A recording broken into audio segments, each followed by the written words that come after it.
भ्रष्टाचार के zero tolerance से जुड़ी हुई इस खास खबर में आप सबों का स्वागत है और मैं हूं संतोष सिंह। और आज जीरो टॉलरेंस कार्यक्रम में हम आपको बता रहे हैं कि जिस डीएसपी को आर्थिक अपराध इकाई ने 12 और 13 अगस्त को पूछताछ के लिए बुलाया था और गिरफ्तार किया था, जी हां, उस डीएसपी को निलंबित करने में सरकार को 20 दिन का समय लग गया। आखिर उस डीएसपी के पीछे खड़ा कौन है, कौन लोग हैं उसके पीछे खड़े? क्योंकि ये सीधे तौर पे जो भी सरकारी अधिकारी गिरफ्तार होते हैं उन्हें 24 घंटे के अंदर में उन्हें निलंबित कर दिया जाता है। ये सामान्य प्रशासन विभाग का गाइडलाइन है और ये फॉलो भी होता है। अब आप देखेंगे कि जिले में अगर कोई ट्रैप केस में कोई पदाधिकारी गिरफ्तार होता है या कि तो 24 घंटे के अंदर में जैसी सूचना विभाग को दी जाती है उन्हें निलंबित कर दिया जाता है। लेकिन उस डीएसपी महोदय के निलंबन में 20 दिन का वक्त लगता है। याद करिए, इतना ही नहीं है, याद करिए जब ये महोदय डीएसपी नहीं बने थे तब ये एसएससी के परीक्षा में स्ट्रांग रूम खोलने के आरोप में इन पर मुकदमा दर्ज हुआ था। यही आर्थिक अपराध इकाई इस मुकदमे में इनको दोषी माना था। इनके खिलाफ कोर्ट में चार्जशीट दाखिल किया गया था। उसके बाद ये उनका चयन डीएसपी में होता है।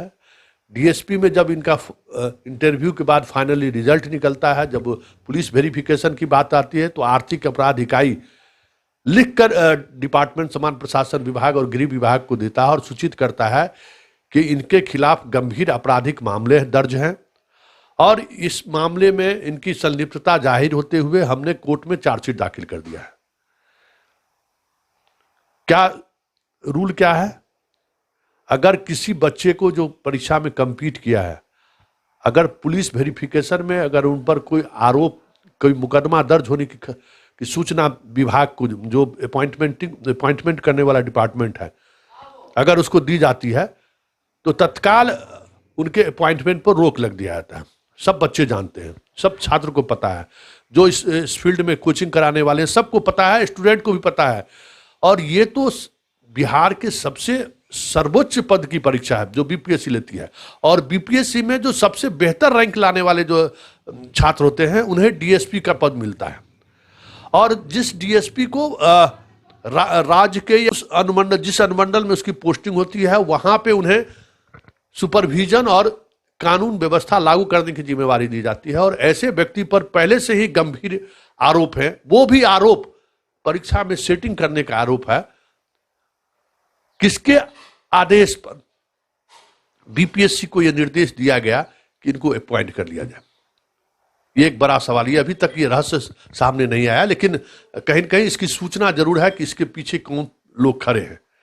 उसका भी खुलासा होगा, वक्त आएगा तो उस पर भी चर्चा होगी। लेकिन अपॉइंटमेंट के बाद भी उस मामले में तत्काल प्रोसीडिंग चलना चाहिए। एक सरकारी आदेश है या सरकार की प्रक्रिया है कि अगर आप पर कोई सरकार में रहते हुए आप पर या सरकार में आप जब पहुंचते हैं, आप पर अगर सूचना अगर मिलती है कि आप पर कोई आपराधिक मामला दर्ज है तो तुरंत उन पर प्रोसीडिंग चलता है।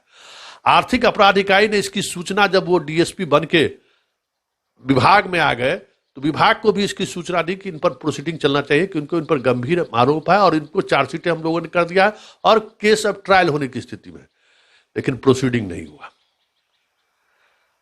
उल्टे हुआ क्या? इन्हें तमाम ऐसे पदों पर प्रतिनियुक्त किया गया। ये पटना में इनकी पोस्टिंग की गई। फील्ड में पोस्टिंग होती तो बातें सामने आती, मीडिया में भी खबरें आती कि ऐसे दागी अधिकारियों को कि फील्ड में कैसे पोस्टिंग हो रही है।